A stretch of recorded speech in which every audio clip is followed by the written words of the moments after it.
Vous attendez quoi de moi? Ouais, vous qui regardez, vous attendez quoi de moi? Non, mais j'ai vraiment une question. Vous attendez quoi? Que je fasse le même débrief que j'ai fait au moins 25 fois cette saison, où on a des centraux complètement tarés entre Asensio et Rudiger, ils savent même pas ce qu'ils font avec leurs pieds, et Rudiger, je sais même pas ce qu'il fait avec sa tête, ce mec. Vous attendez quoi de moi?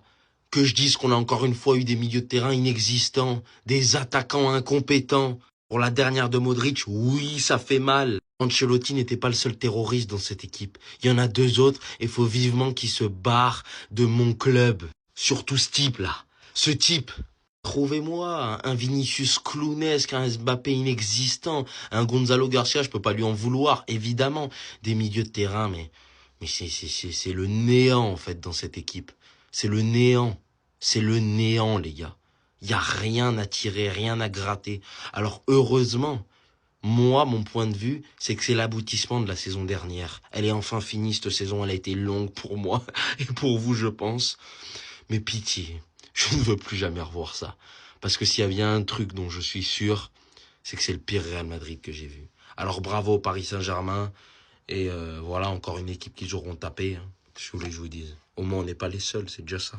Même temps additionnel, on nous a pas donné. Vous vous rendez compte du manque de respect? Même temps additionnel, on nous a pas donné. En gros, tellement on est nul, l'arbitre il sait déjà que même si on fait plus 10, on va pas égaliser, c'est mort. Ajouter au moins 1 minute par tradition. Et là, je comprends ce que Florentino Pérez avait senti ce jour-là. 4 buts à 0, les amis, face au Paris Saint-Germain, on n'a même pas su tenir tête. Ce qui me rend encore plus triste, les amis, c'est que c'était le dernier match de Luka Modric sous les couleurs du Real Madrid. Et le gars, il quitte le Real Madrid avec les fesses bien rouges. Au bout d'un moment, je pense que ce duo-là va falloir qu'on rouvre leur dossier parce que là, ça marche plus. Vraiment, ça marche plus, faut se rendre compte à l'évidence. Et deux, en même temps, on a beau forcer, mais j'ai pas l'impression de voir quelque chose de bon. À chaque fois, il faut un petit truc, on est là, on s'enflamme. Ah, il commence à y avoir une connexion. Et au final, quand il y a les gros matchs, on voit qu'il n'y a plus de connexion. L'intelligence de jeu lorsque les deux sont sur le terrain en même temps n'y est pas. Depuis le début de la compétition, on joue avec seulement 2 attaquants. On avait quelque chose qui fonctionnait très bien. Pourquoi on n'a pas fait ça aujourd'hui? On a allé mettre ces 3 là devant. Je vous avais dit non, avant même que le match commence. La vidéo que j'ai faite, vous avez vu? Et mis à part ça, je pense qu'Ousmane Dembélé, c'est terminé.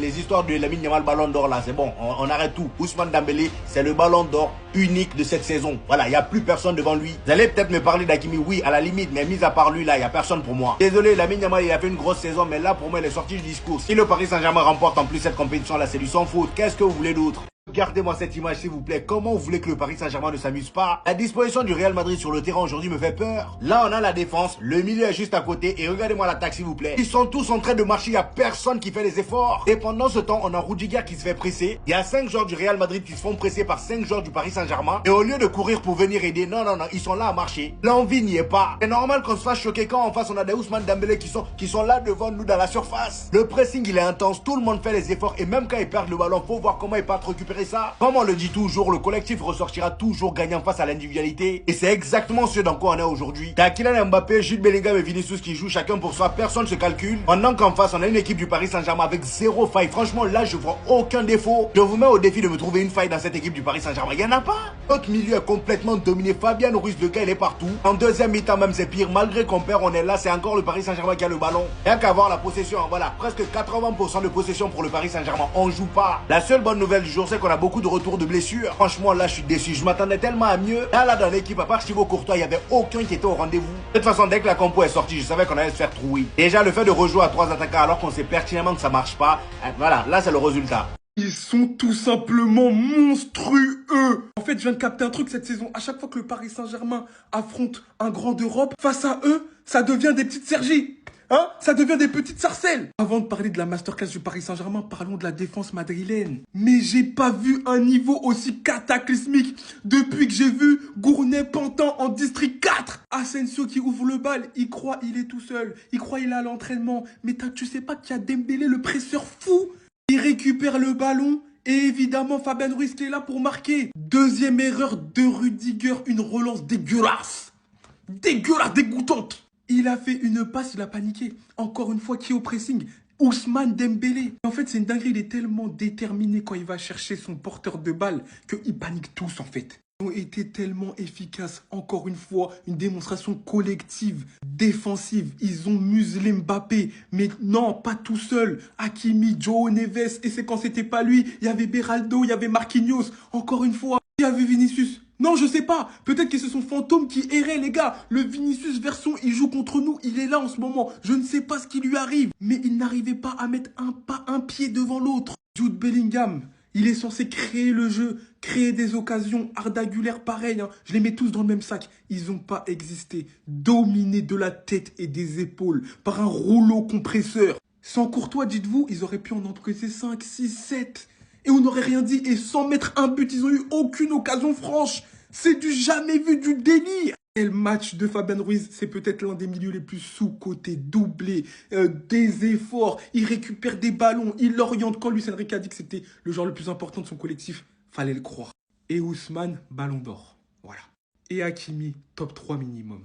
Franchement, Paris, un grand bravo pour cette prestation. J'ai essayé de l'accepter. J'ai mis beaucoup de temps. Mais quand tu vois ça, j'arrête définitivement. J'étais des partisans qui attendaient que le temps fasse effet. Mais tu peux leur laisser 100 ans, ça ne marchera pas. Par respect envers l'accomplissement des deux joueurs, je ne vais citer aucun nom. Mais ici, là, il y a des joueurs qui, en plus de leur niveau, qui a littéralement chuté, mais qui refusent par-dessus ce fait, par leur ego, de jouer collectif, de faire briller les autres. Dans le but final, bien évidemment, pour le bien de son équipe, pour faire gagner son équipe.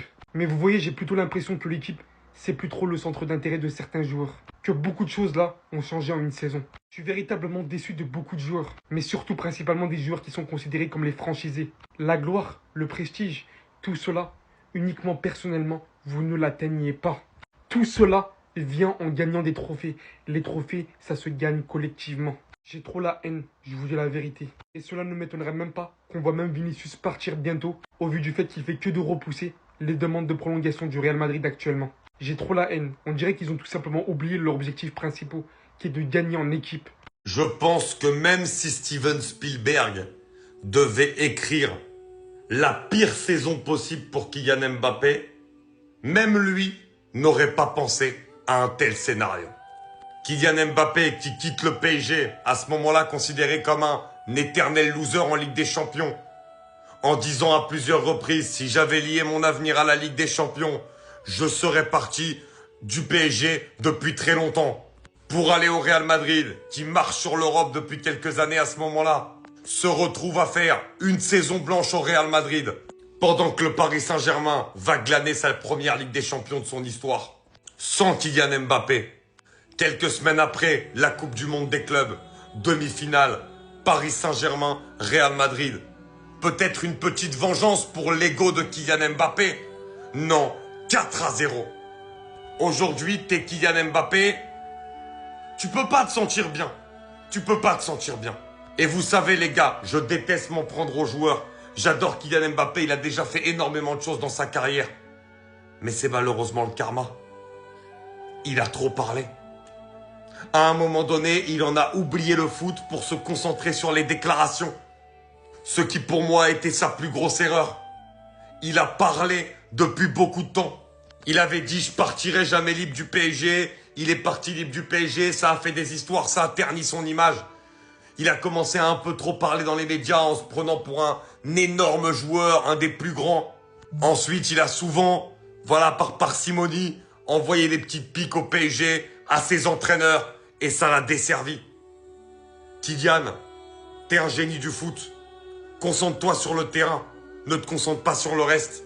Et on espère, parce qu'on aime le football, que tu te relèveras. Mais c'était la pire saison que tu pouvais vivre, malgré le fait que tu aies été meilleur buteur d'Europe. Ce Paris Saint-Germain-là est une des meilleures équipes de toute l'histoire du foot. Qu'est-ce que vous allez dire? Que j'abuse? Quelle équipe sur une saison complète a été capable d'asseoir une telle domination? Il y en a quelques-unes, pour moi c'est pas la meilleure équipe de l'histoire.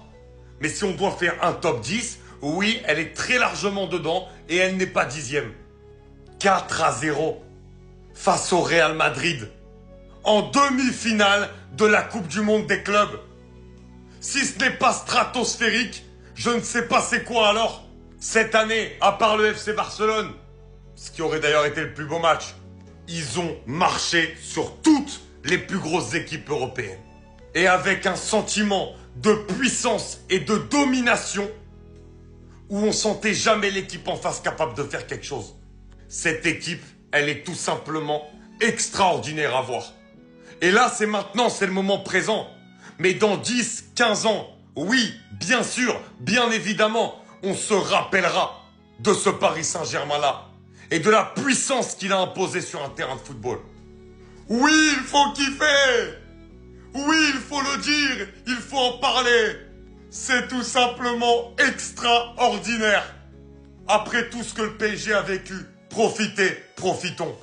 Vous vous attendiez à quoi? La défaite, elle est méritée. Ce soir, c'était pas le Madrid de Xabi Alonso, c'était le Madrid d'Ancelotti. Il a fait le choix d'aligner 3 attaquants, mais il a fait un mauvais choix. T'as réussi à créer un collectif qui jouait bien. Une formation, t'avais 2 attaquants principaux. Et aujourd'hui, comme par hasard, tu nous alignes 3 attaquants contre le PSG, la meilleure équipe d'Europe. Il a créé des automatismes, mais aujourd'hui, il les a laissés à la maison parce qu'il savait pas qui mettre au banc. Gonzalo Garcia s'est retrouvé à jouer tout son match sur le côté droit, pendant que Vinicius et Mbappé étaient en train de faire de la merde à gauche. Vinicius, encore une fois, 0 sur 20, il a rien apporté. Et le placement de Kylian, qu'est-ce qu'il est dégueulasse. Xabi, par pitié, les fait plus jouer ensemble. Ils se comprennent pas sur le terrain, ils font la même chose, ils décrochent, ils veulent des ballons, les gars, je comprends pas. Xabi Alonso, moi je lui en veux un peu ce soir sur son choix, il a pas porté ses couilles. Plus jamais de la vie, je veux voir Gonzalo Garcia sur un côté. Vinicius, après sa première mi-temps contre Nuno Mendes, il a taillé, en seconde mi-temps, on le voyait plus. Il est retourné sur la gauche, il pensait c'était mieux, il a vu Hakimi, c'était pire. Moi je suis déçu, hein, Kylian, il a mis des stories, tout ça. Oui, tic-tac, tout ça, ça servait à rien. Il y a aussi l'absence de Trent ce soir qui a été un gros problème. Mais ça, j'en parlerai dans une autre vidéo. Le plus important ce soir, Xabi Alonso, il a pas porté ses couilles, il a pas fait le bon choix concernant les attaquants. Il y en a un qui doit rester sur le banc et il y en a 2 qui doivent être sur le terrain. Les gars, quand il a dit ici, c'est... Vous mettez en commentaire. Non, les gars des voleurs, vous êtes nuls. Vous êtes des voleurs. Avec ça, ils ont dit, on va affronter le Barça. Si on vous attrape cette saison, vous êtes foutus. Paris a fait la même chose qu'ils ont fait à Inter. Non, vous allez chercher quoi dans cette compétition-là? Vous allez chercher quoi là-bas? Toujours en train de mettre la honte sur l'Espagne. Vous mettez la honte sur le football espagnol. Vous êtes là-bas, une petite compétition que vous n'êtes pas capable de remporter. Demi-finale 4-0. 4-0, mais ne regardez pas, non, vous êtes nuls. Vous êtes des vauriens. Vous êtes des vrais nuls. Vous êtes l'équipe la plus nulle de la terre. Non, vous êtes trop nuls. Vous allez chercher quoi là-bas? Hein? Je ne sais même pas ce qu'elle a dit à ces vauriens-là. Bande de voleurs. Ça dit un match où l'arbitre, on arbitre bien, vous ne pouvez pas gagner. Un match où tout est bien arbitré, vous ne pouvez pas. Oh, mais ils sont nuls. Non, le gars de voleurs nuls. Quoi? Ça dit d'abord, c'est vous qui êtes en train de jouer demi-finale. Sinon, Paris s'entraînait. Paris est en train de s'entraîner. Sinon, c'est vous qui êtes en train de jouer demi-finale. Bande de vauriens. Bande de nuls là. Bande de... Oh, non, mais ils sont nuls. Non, ils sont nuls. Non, ils sont nuls. Ils sont nuls. Non, ils sont nuls. Ils sont nuls. Quoi? Vous êtes nuls.